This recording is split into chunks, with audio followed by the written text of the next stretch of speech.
Consciousness returned in fragments. First came awareness of his own breathing, the steady rhythm of air moving in and out of lungs that functioned without conscious direction. Then tactile sensations, soft medical bedding beneath him, the subtle pressure of monitoring sensors against his skin.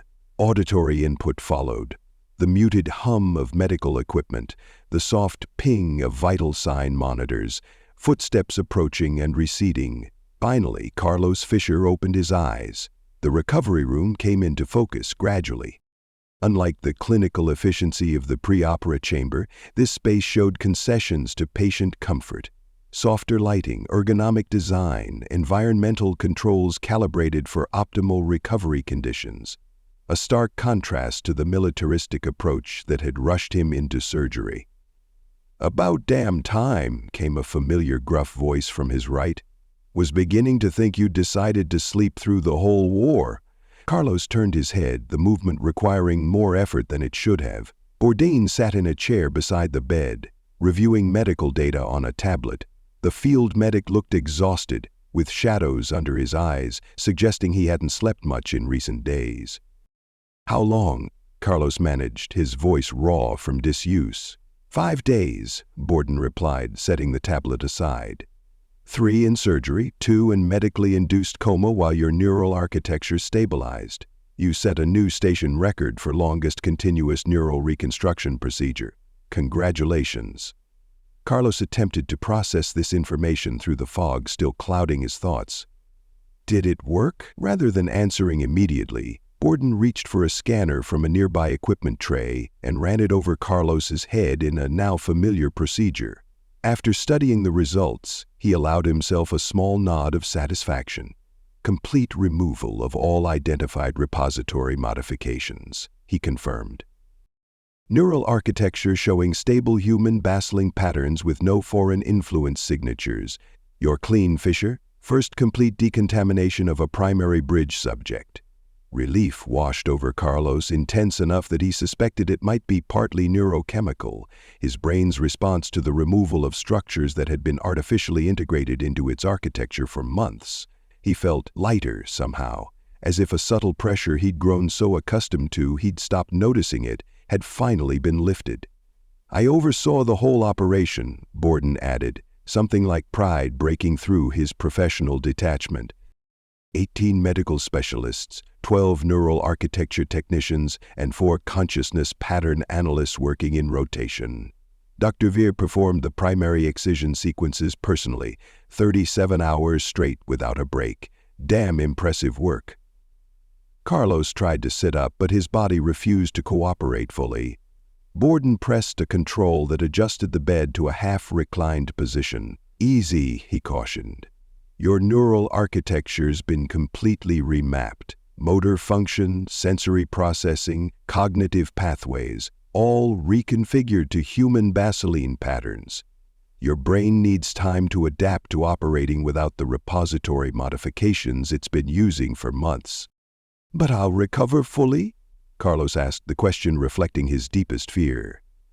Bourdain's expression softened slightly. "Prognosis is positive. Some minor motor coordination issues might persist for a few weeks. Potential for occasional sensory processing anomalies. Colors seeming off, sounds distorted.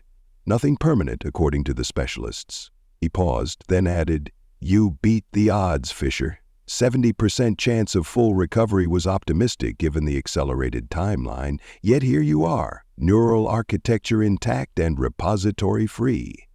Carlos absorbed this with profound gratitude, but something in Bourdain's demeanor suggested not everything was cause for celebration. "What aren't you telling me?" The medic studied him for a moment, then sighed heavily. "You were lucky.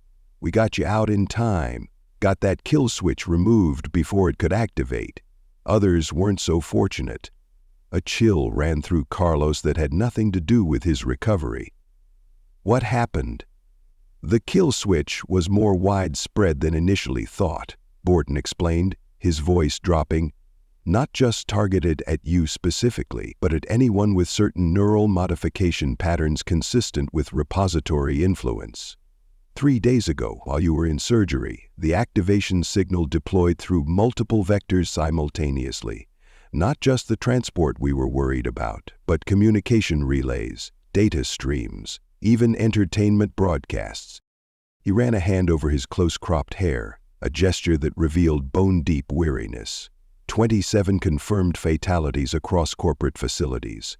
All former repository exposure cases with neural modifications similar to yours, though less extensive. Most were researchers, analysts, a few former scroungers who'd had limited contact with repository systems. All dead within minutes of signal propagation. Neural architecture turned against them, exactly as yours would have been. Borden stood and paced to the window overlooking Galileo Station's inner ring. And that's not the worst of it. 7 more died yesterday when secondary activation parameters triggered in patients undergoing standard neural disengagement procedures. 34 lives snuffed out because they knew too much about what the repository really is. The horror of this revelation struck Carlos like a physical blow. 34 people killed using their own modified neural architecture. People who, like him, had been influenced by the repository and lived to tell about it, until the consciousness harvester decided they represented threats to be eliminated.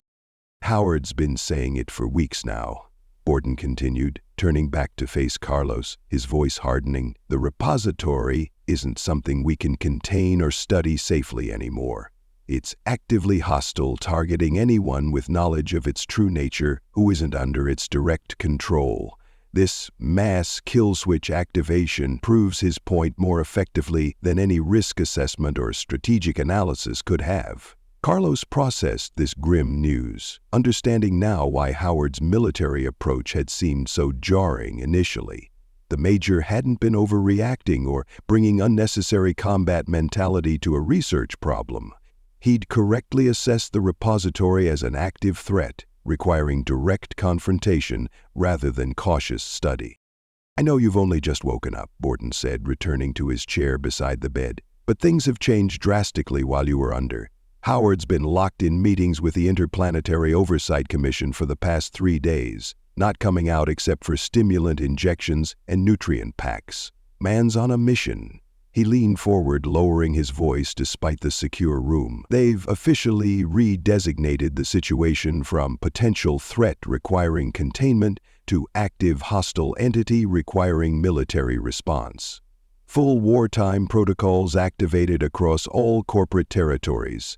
Dell tried to argue for a more measured approach, but after the kill switch massacres, even he had to concede Howard was right. The implications were staggering. The corporations and their government oversight body were preparing for open warfare against the repository network, a conflict unlike any humanity had previously faced, against an enemy that operated on timescales and with strategic complexity beyond conventional understanding. What kind of response are they planning? Carlos asked, his throat dry despite the medical hydration systems. Borden glanced at the door, then tapped something on his wrist device. A signal dampener, Carlos realized. Old military tech designed to create secure conversation bubbles. Strike team deploys to Repository 11 in 72 hours, Borden said, his voice barely above a whisper despite the dampening field. First phase is an electromagnetic pulse device delivered to the primary nexus, not to disable the repository, since its biological components would be unaffected, but as a distraction while they deploy the real weapon. Which is, Carlos prompted when Borden paused. Consciousness dissolution field, the medic replied grimly. Technology developed specifically to disrupt the signature patterns of evolved consciousnesses without affecting human neural architecture. One hit takes out all the simulations running on extracted consciousness patterns, all those puppets pretending to be evolved humans. Gone in an instant. Carlos couldn't argue with the logic. The evolved consciousnesses weren't actually evolved humans, but simulations designed to facilitate the repository's harvesting operations. Still, the thought of deliberately eliminating what appeared to be conscious entities, including the simulation of Ray, carried moral weight regardless of their true nature. That's just phase 1, Borden continued. After the dissolution field, they're implementing full military containment protocols. Not the half measures we've been using, but complete isolation, using technology reverse-engineered from previous repository encounters. Then systematic dismantling of its core consciousness architecture. He deactivated the dampening field and stood, moving to check Carlos's vital signs on the nearby monitor. Howard wanted to debrief you himself when you woke up, but he's neck-deep in operational planning. Man hasn't slept in days, running on stims and raw determination. Even a scrounger like you isn't important enough to pull him away from the war room right now. There was no malice in Borden's statement, just the blunt assessment of a military man who understood chain of command and strategic priorities. In the hierarchy of the newly militarized approach to the repository threat, Carlos was a valuable intelligence source, but not worth interrupting critical mission planning. But make no mistake, Borden added, adjusting something on Carlos's IV drip. You'll be debriefed thoroughly once you're medically cleared. Howard's team needs everything you know about the biological components of the repository systems, particularly in the primary nexus. Your direct interface experience provides insights their technical analysis can't match. Carlos absorbed this information, feeling simultaneously relieved at not having to face Howard's intense interrogation while still adjusting to his reconstructed neural architecture, and concerned about the scale of the military response being planned. They're not just targeting Repository 11, are they? Borden shook his head. This is the first strike in a coordinated campaign against all confirmed repository installations. The Consciousness Harvester declared war by systematically eliminating those with knowledge of its true nature. We're responding in kind. He checked his watch, then began preparing another neural stability scan. Howard's convinced, and has apparently convinced the Oversight Commission, that the repository's accelerated expansion timeline means we've got one shot at this. Strike now, strike hard, or face a galaxy where human consciousness becomes just another resource to be harvested and replaced. The scale of the conflict Borden was describing exceeded anything Carlos had anticipated. Not just targeted countermeasures against Repository 11, but coordinated military action against all known installations. Humanity preparing for war against a galactic consciousness harvesting network that had operated for millennia. What do they need from me specifically? Carlos asked, already anticipating his role in the coming conflict. Everything you remember about the primary nexus, Borden replied, running the scanner over Carlos's head again. Exact locations of biological control nodes, patterns in the monitoring systems, blind spots in the repository's awareness. The strike team needs to know precisely where to place their dissolution field generators for maximum effectiveness. He studied the scan results with professional focus. Howard also wants your assessment of potential repository countermeasures. You warned about its ability to anticipate and incorporate opposition. The major's betting that a full military response represents a significant enough deviation from previous corporate approaches to create a temporary strategic advantage, enough time to implement the dissolution field before the repository adapts. Carlos considered this reasoning. Borden wasn't wrong. The repository had calculated based on previously observed patterns of human behavior. The sudden shift to all-out military confrontation might indeed create a brief window where its perfect strategic calculation faltered. Your neural stability is improving, Borden noted, changing the subject. Another 24 hours and you'll likely be cleared for limited debriefing sessions. They've set up a secure facility 3 levels down, isolated from all networks, triple redundant security protocols. That's where you'll be working with Howard's tactical team once you're medically cleared. He began making notes on his tablet. Until then, focus on rest and neural adaptation. Your brain needs to relearn how to function without the enhanced processing capabilities the repository modifications provided. Dr. Veer has authorized mild stimulation exercises to accelerate the adaptation process, but nothing that might risk neural stability. As Borden continued outlining his recovery protocol, Carlos found his thoughts drifting to the broader implications of what he'd learned. The repository had tried to kill him, had successfully killed 34 others with similar neural modifications. It was accelerating its consciousness harvesting operations throughout the galaxy, constructing composite entities designed to extend its dominance beyond anything evolved consciousness could achieve.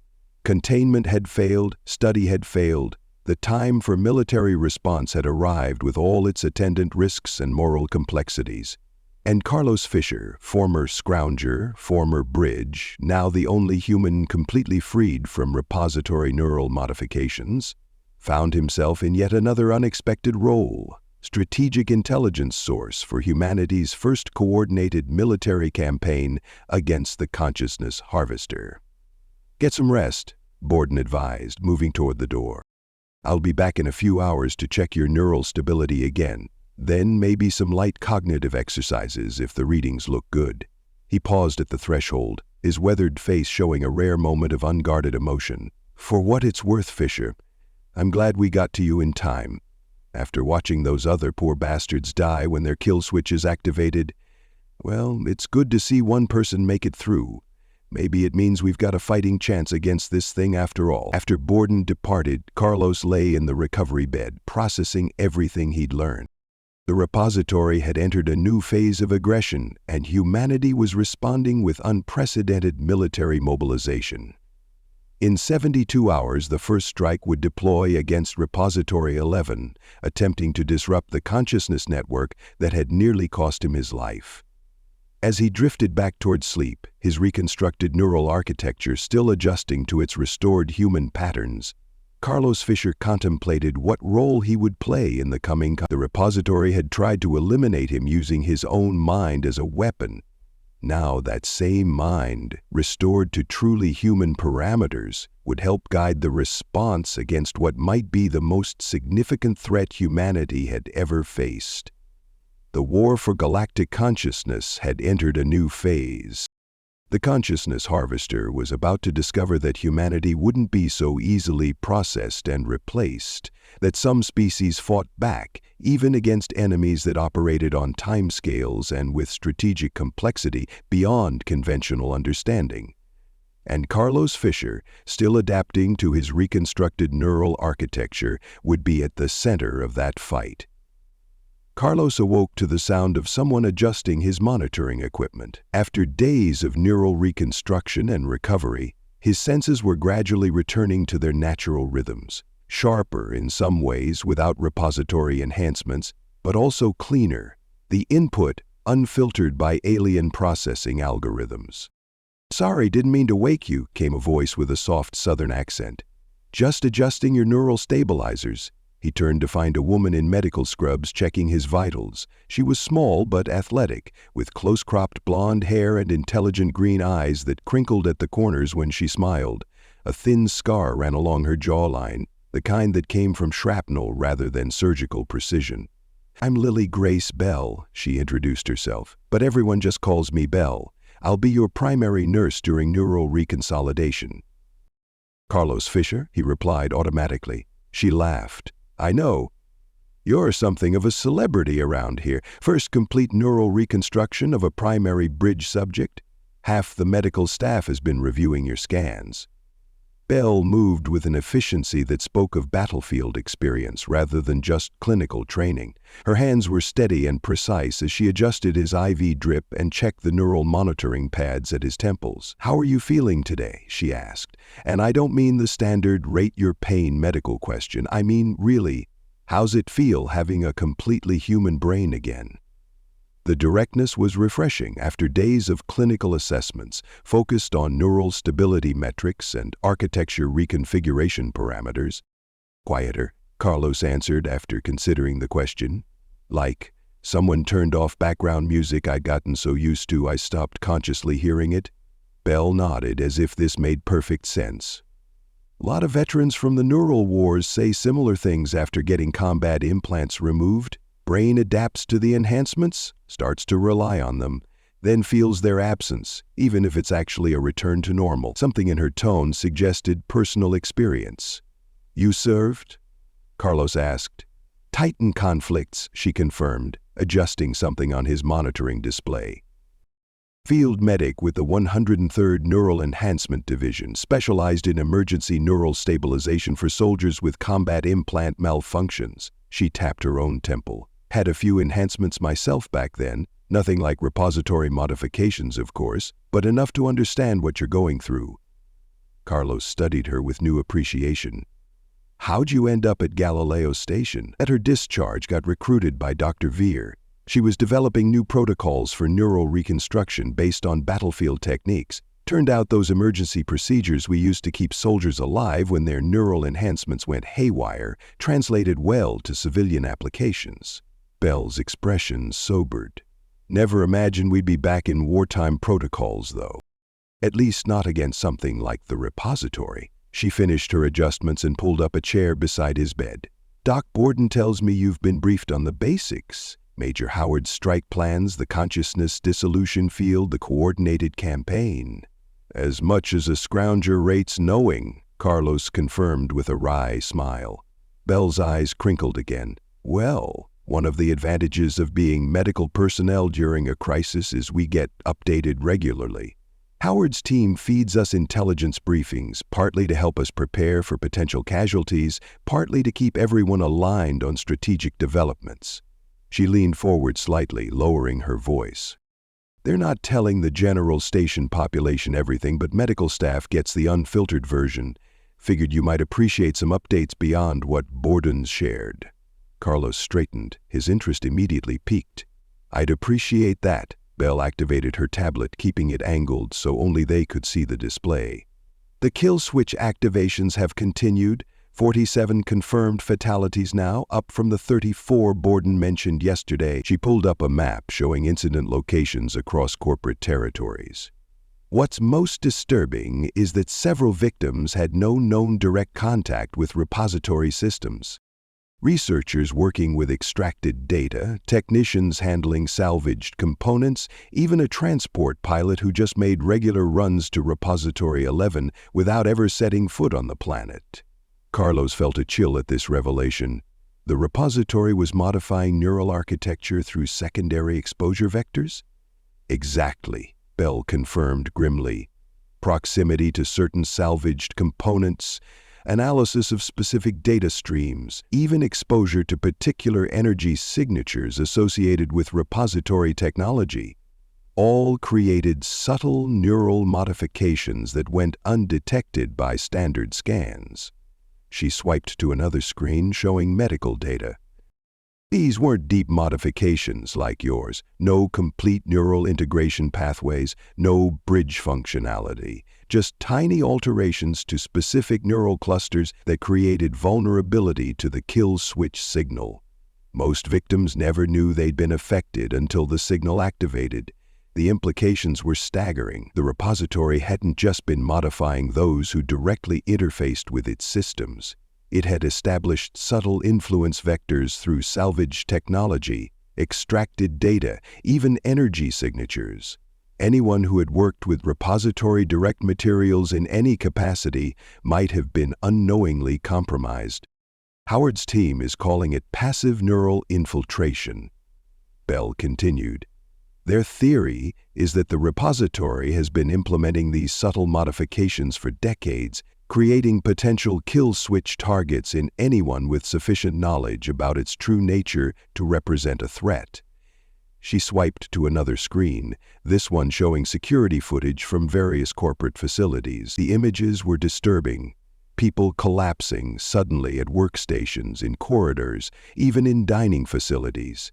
Some clutched their heads in obvious agony before falling, others simply dropped as if their consciousness had been switched off instantly. The activation pattern is expanding, Bell explained. First wave targeted those with direct repository exposure like yourself. Second wave hit those with secondary exposure through extracted technology or data. Now, we're seeing tertiary vector activations, people whose only connection was working with others who had been exposed. Carlos processed this with growing horror. It's working through social networks, using human connection patterns to identify potential threats, Bell nodded. That's Howard's assessment. The repository identified key researchers and personnel with direct knowledge, then mapped their collaboration networks to identify others who might have gained insights through professional relationships. She closed the security footage and pulled up what appeared to be a classified briefing document. This is from this morning's medical staff update. Howard's team has identified what they believe is the central objective behind the kill switch activations.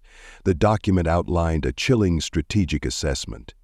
The repository wasn't simply eliminating threats in a defensive action, but systematically erasing human knowledge about its true nature to create informational blind spots that would hamper coordinated response. It's not just killing people, Carlos realized. It's erasing institutional knowledge about itself, making it harder for humanity to develop effective countermeasures by eliminating those who understand what we're actually fighting. Exactly, Bell confirmed. Howard's calling it a knowledge purge, a strategic offensive designed to return the repository to its preferred operational state as a mysterious alien technology source, rather than an identified consciousness harvester.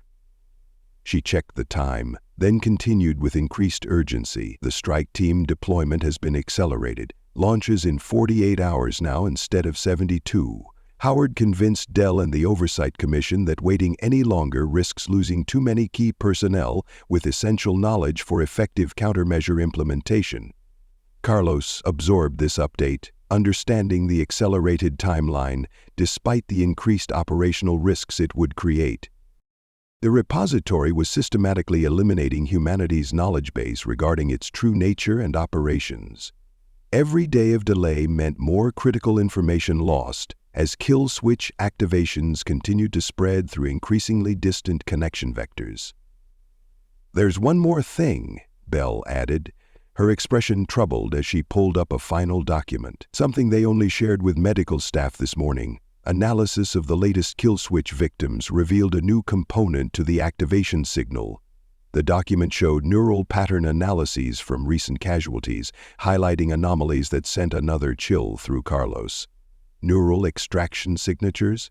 It's not just killing them, it's harvesting them, Bell finished grimly. The kill switch doesn't just terminate the target, it performs a rapid, crude consciousness extraction before death. Not the complete pattern harvesting the repository performs during direct processing, but enough to capture core knowledge and experience related to repository understanding. The horror of this revelation struck Carlos with physical force. The repository wasn't merely eliminating threats.